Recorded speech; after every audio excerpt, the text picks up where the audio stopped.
દાહોદ જિલ્લાના સંજેલી તાલુકાના એક ગામમાંથી હેવાનિયતનો હદ વટાવતો કિસ્સો સામે આવ્યો છે, જેમાં ગામના કેટલાક લોકો દ્વારા એક પરિણીતાને બાઇક વડે સાંકળથી બાંધીને અર્ધનગ્ન કરીને ગામમાં ફેરવવામાં આવી।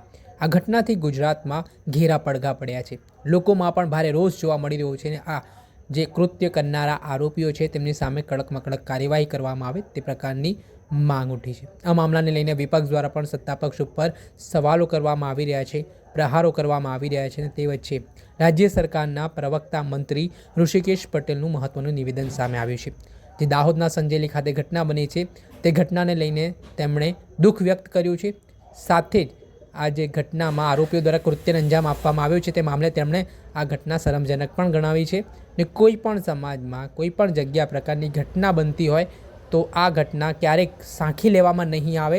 સાથે જ આ ઘટનાની ગંભીરતાને લઈને ગૃહ વિભાગ દ્વારા તાત્કાલિક સો મોટો દાખલ કરીને પોતે પોલીસ ફરિયાદી બની હતી ને આ સોશિયલ મીડિયા ઉપર જે વિડીયો વાયરલ થયો હતો તે વિડીયોના આધારે જેટલા આરોપીઓ આ ઘટનામાં સંડોવાયેલા હતા તમામની ધરપકડ કરવામાં આવી હોવાની વિગતો પણ પ્રવક્તા મંત્રી ઋષિકેશ પટેલ દ્વારા કરવામાં આવી છે। સાથે જ તેમણે શું વાત કહી છે તે સાંભળી લો। શરમજનક પણ છે, સમાજમાં આ રીતે થતી બનતી ઘટનાઓ એ સમગ્ર ગુજરાત અને સમગ્ર સમાજો માટે એ ખૂબ દુઃખદાયક અને શરમજનક ઘટના છે।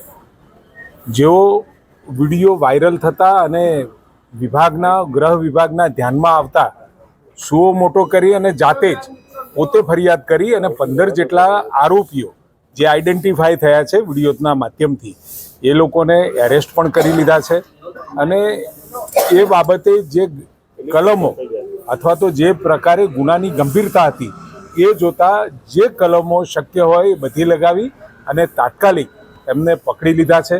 એટલે આવી પ્રકારની જે ઘટના બની, ચાહે વ્યક્તિગત રીતે પણ ક્યાંય હોય કે સમાજની અંદર બે સમાજો વચ્ચે બનતી પણ ઘટના હોય, તો આવી ઘટનાની અંદર જ્યારે પણ સરકારના ધ્યાનમાં આવે છે, ગૃહ વિભાગના ધ્યાનમાં આવે છે એટલે તરત જ એ કોઈની પણ ફરિયાદની રાહ જોયા વગર એ સો મોટો કરી અને ફરિયાદ નોંધી અને કાર્યવાહી કરતી હોય એવી પાછલી પણ ભૂતકાળમાં પણ આ પ્રકારની ફરિયાદો નોંધી છે ને આ ઘટનામાં પણ તાત્કાલિક અસરથી એ ઘટના નોંધી અને તાત્કાલિક 15 જણને આપણે પકડી દીધા છે।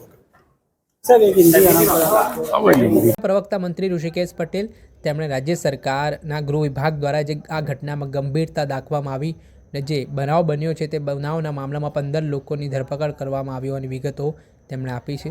આ ઘટનાના સંદર્ભમાં ભારતીય જનતા પાર્ટીના પ્રવક્તા શ્રદ્ધા રાજપૂતનું પણ નિવેદન સામે આવ્યું છે। સંજેલી ખાતે બનેલી ઘટનાને લઈને તેમણે આ ઘટનાને ખૂબ જ દુઃખદ ગણાવી છે અને તેમણે પણ જે આ બનાવમાં ગૃહ વિભાગ દ્વારા સક્રિયતાથી કાર્યવાહી કરવામાં આવી છે ને 15 જેટલા આરોપીઓની ધરપકડ કરવાની જે વાત સામે આવી છે તે મામલામાં તેમણે કહ્યું છે કે અત્યાર સુધી પોલીસે 12 આરોપીઓની ધરપકડ કરી છે અને 3ને પકડવાના બાકી છે। પેલા મામલે શું કહી રહ્યા છે ભાજપના પ્રવક્તા શ્રદ્ધા રાજપૂત તે સાંભળી લો। इलेक्ट्रॉनिक मीडिया के माध्यम से जो जानकारी प्राप्त हुई कि दाहोद के अंदर संजेली गांव के अंदर एक महिला है, उसका वीडियो वायरल हुआ। तत्कालीन उसका संज्ञान लेते हुए जब गृह विभाग से जानकारी प्राप्त की तो अब तक गृह विभाग ने इस जो घृणास्पद घटना हुई उसका संज्ञान त्वरित लेते हुए घटना जहां पर हुई थी वहां पुलिस जो है वो पहुंच गई और पुलिस ने जितने भी आरोपी थे 15 आरोपी उसमें से 12 आरोपियों को गिरफ्तार कर लिया है। टोटली कॉम्बिंग करके 12 लोगों की अरेस्ट के बाद वो सभी लोग जेल के अंदर हैं। जो प्रशासन है उसने प्रशासनिक कार्यवाही शुरू कर दी है। इसके लिए गिरफ्तार हुए और बाकी के जो 3 आरोपी हैं वो भी बहुत जल्द जो है गिरफ्त में आ जाएंगे और एज पर BNS भारतीय न्याय संहिता के हिसाब से जितनी भी कलम लगानी थी वो कलम लगा के चार्जशीट फ्रेम करके माननीय भूपेंद्र भाई पटेल गुजरात राज्य सरकार इस घटना पे त्वरित संज्ञान लेते हुए सभी आरोपियों को सख्त से सख्त सजा मिले इस दिशा में कार्य कर रही है। આવતા ભારતીય જનતા પાર્ટીના પ્રવક્તા શ્રદ્ધા રાજપૂત તેમણે પણ સંજેલી ખાતે જે દાહોદમાં ઘટના બનીને ત્યારબાદ પોલીસ દ્વારા તાબડતોબ કાર્યવાહી કરવામાં આવી। આ ઘટનાને લઈને પોલીસે જે સક્રિયતા દેખાડીને ગણતરીના કલાકોમાં આરોપીઓની ધરપકડ કરી છે અને આરોપીઓ સામે કડકમાં કડક કાર્યવાહી થાય તે માટેના પગલાં પણ ભરવામાં આવ્યા હોવાની વિગતો કહેવાઈ રહી છે। દર્શક મિત્રો, એન કવરેજ ન્યૂઝને આપ લાઇક કરી લો, સબસ્ક્રાઇબ કરી લો અને શેર કરવાનું ભૂલતા નહીં।